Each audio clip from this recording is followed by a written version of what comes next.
সকলোকে শুভ সন্ধিয়া জনাই আজি সন্ধিয়াৰ কেইটামান গুৰুত্বপূৰ্ণ খবৰ আপোনালোকলৈ লৈ আহিছোঁ। আপোনালোকে ভিডিঅ'টো শেষৰলৈকে চাব বুলি আশা কৰিলোঁ। আজি হৈছে 2 মে'।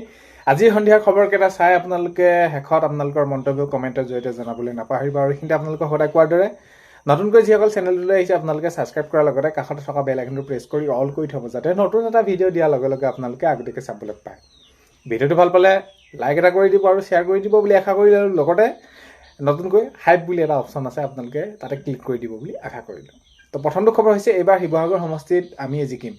এতিয়া আগন্তুক 26ৰ নিৰ্বাচনৰ ফলাফললৈ মাজত মাত্ৰ আৰু এটা দিন থকাৰ প্ৰাক্ষণত এতিয়া দেখা গৈছে প্ৰত্যেকটো সমষ্টি প্ৰাৰ্থীয়ে বা প্ৰত্যেকটো ৰাজনৈতিক দলে তেওঁলোকৰ নিজৰ মতামত দাঙি ধৰিছে যে কি হ'ব কি নহ'ব। এতিয়া যদি আমি চাওঁ তেনেহ'লে এইবাৰ শিৱসাগৰ সমষ্টিত আমি জিকিম, এনেদৰে মন্তব্য কৰিছে কুশল দুৱৰী ডাঙৰীয়াই।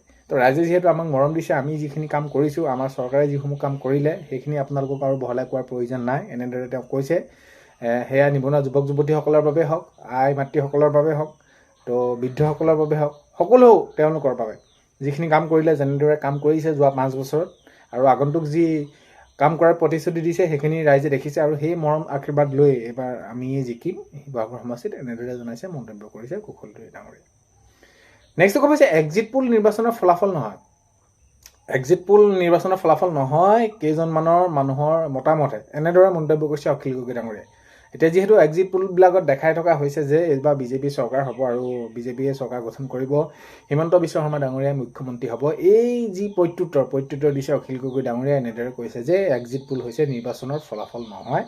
নিৰ্বাচনৰ ফলাফললৈ এতিয়া মাজত এটা দিন আছে আৰু এই এক্সিট পোল হৈছে কেইহেজাৰমান মানুহৰ মতামতহে, এনেদৰে কোৱা দেখা গৈছে অখিল গগৈ ডাঙৰীয়াই।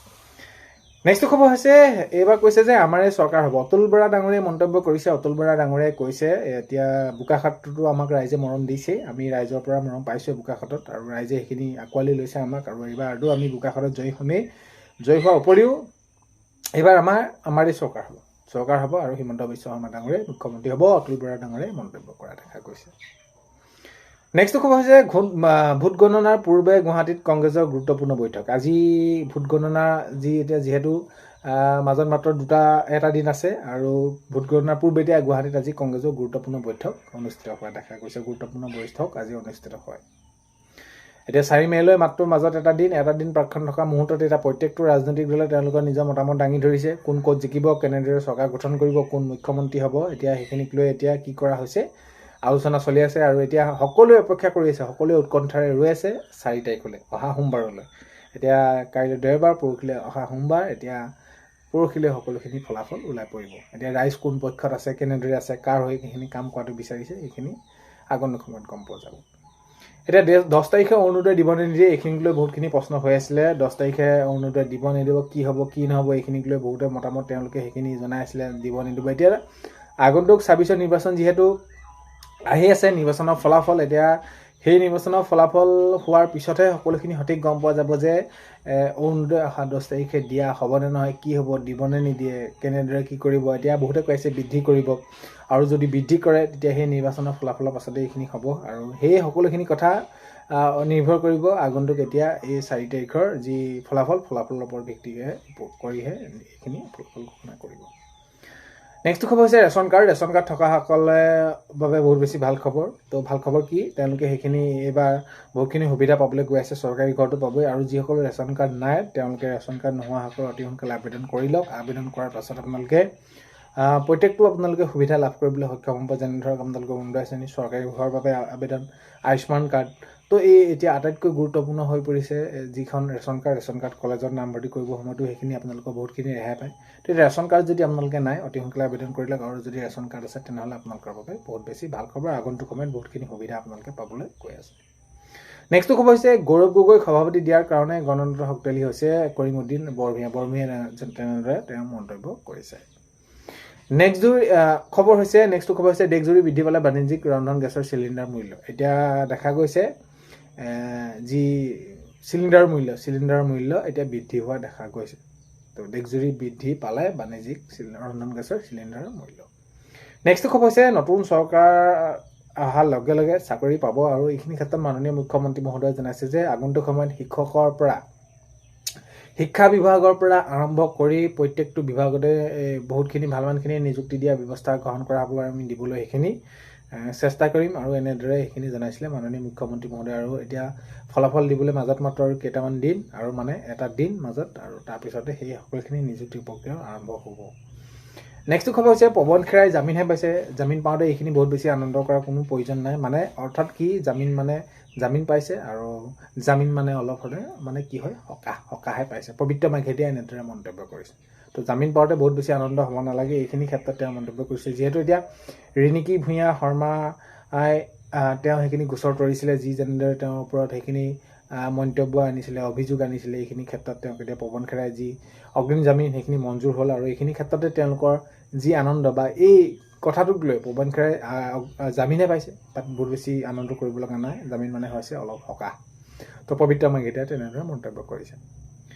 নেক্সট খবৰ হৈছে ঘোষ লৈ লখিমপুৰৰ আঞ্চলিক বন বিষয়া শিৱাশীষ হাণ্ডিল জালত পৰাৰ পিছত এতিয়া ট্ৰাক মালিকৰ বিস্ফোৰণ। এতিয়া কিদৰে তেওঁলোকক সেইখিনি তেওঁলোকে পইচা দিব লাগে, এই সকলোখিনি বিস্ফোৰণ আনিছে ট্ৰাক মালিকসকলে এইখিনি মন্তব্য কৰিছে যে এতিয়া যিহেতু লখিমপুৰৰ আঞ্চলিক বন বিষয়া যিহেতু শিৱাশীষ হাণ্ডিল তেনেদৰে ধৰা পৰে সেইখিনি উৎকোচ লৈ থকা সময়ত সেইখিনি তাৰপিছত এতিয়া ট্ৰাক মালিকসকলে তেওঁলোকৰ মন্তব্য কৰা দেখা গৈছে যে কেনেদৰে পইচা দিব লাগে, পইচা নিদিলে কাম কৰে নকৰে এইখিনিক লৈ এইখিনি তেওঁলোকে কৈছে।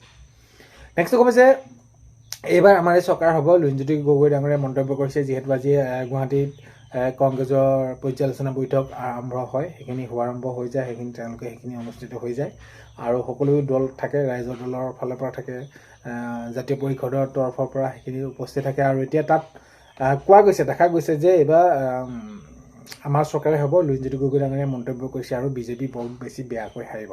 এতিয়া লুৰিণজ্যোতি গগৈ ডাঙৰীয়াই মন্তব্য কৰিছে যে এইবাৰ বহুত বেছি বিজেপি বেয়াকৈ হাৰিব আৰু এতিয়া আমাৰ এইবাৰ চৰকাৰ হ'ব। নেক্সট খবৰ সেয়াই, আজি যিহেতু এইখিনি দেখা গ'ল আমি বৰ অসম গঢ়িম। গৌৰৱ গগৈ ডাঙৰীয়াই আজি মন্তব্য কৰিছে পৰ্যালোচনা যি বৈঠক অনুষ্ঠিত হয়।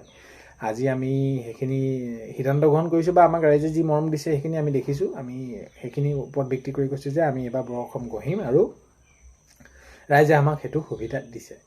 ঠিক তেনেদৰে অখিল গগৈ ডাঙৰীয়াই মন্তব্য কৰিছে যে আমিয়ে চৰকাৰ গঠন কৰিম, আমি সকলোখিনি মিলিয়ে চৰকাৰ গঠন কৰিম, এনেদৰে মন্তব্য কৰিছে আৰু 4 মে'ত ৰাজ্যত আমাৰ চৰকাৰ হোৱাটো নিশ্চিত। গৌৰৱ গগৈ ডাঙৰীয়াই এনেদৰে মন্তব্য কৰা দেখা গৈছে আৰু গৌৰৱ গগৈ ডাঙৰীয়াই মুখ্যমন্ত্ৰী হ'ব বুলিও লুৰিণজ্যোতি গগৈ ডাঙৰীয়াই এইখিনি মন্তব্য কৰিছে। এতিয়া কি হয় কি নহয় এইখিনি মাজত মাত্ৰ এটা দিন আছে, এটা দিনৰ পিছতে সকলোখিনি কথা গম পোৱা যাব, কি কেনেদৰে আগবাঢ়ে বা কেনেদৰে ৰাইজে আকলি কাক কেনেদৰে লয়।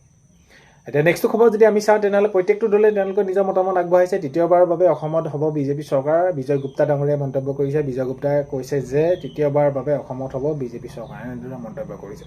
এতিয়া হয় নহয় কি নহয় সেইখিনি আমি অহা কাইলৈ দিনটো যোৱাৰ পাছতে আমি সকলোখিনি কথা গম পাম। নেক্সট খবৰ হৈছে বিজেপি উফৰাই পেলোৱাৰ বাহিৰে জনগণৰ কোনো বিকল্প নাই। অখিল গগৈ ডাঙৰীয়াই মন্তব্য কৰিছে যে বিজেপিক উফৰাই পেলোৱাৰ বাহিৰে জনগণৰ কোনো বিকল্প নাই বুলি অখিল গগৈ ডাঙৰীয়াই মন্তব্য কৰা দেখা গৈছে। নেক্সট খবৰ হৈছে এইবাৰ এক্সিট পোল গছত গৰু উঠাৰ দৰে। তো অখিল গগৈ ডাঙৰীয়াই মন্তব্য কৰি কৈছে যে যিটো এক্সিট পোল হৈছে গছত গৰু উঠা কথাৰ দৰে। এইখিনিক আমি বিশ্বাস নকৰোঁ আৰু গছত গৰু উঠা কথা বুলি ক'লে কেনেকুৱা ধৰণৰ হয় সেইখিনি আপোনালোকে বুজি পাইছে। অৰ্থাৎ এক্সিট পোল হৈছে গছত গৰু উঠাৰ দৰে।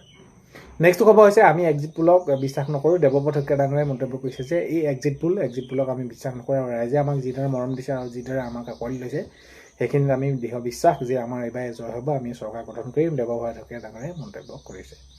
আজি 2 মে' সন্ধিয়া খবৰ এইকেইটা আপোনালোকক জনালোঁ। ভিডিঅ'টো আপোনালোকে শেষৰলৈকে চাই থকাৰ বাবে বহুতেই বেছি ধন্যবাদ। ভিডিঅ' আপোনালোকক প্ৰথমতে কোৱাৰ দৰে চেনেলটোলৈ যদি আপোনালোক নতুনকৈ আহিছে ছাবস্ক্ৰাইব কৰাৰ লগতে কাষতে থকা বেল আইকনটো প্ৰেছ কৰি অল কৰি থ'ব যাতে নতুন এটা ভিডিঅ' দিয়াৰ লগে লগে আপোনালোকে আগতীয়াকৈ চাবলৈ পায়। আজিলৈ মানে অন্য এটা ভিডিঅ'তে লগ পোৱা হ'লে পায়।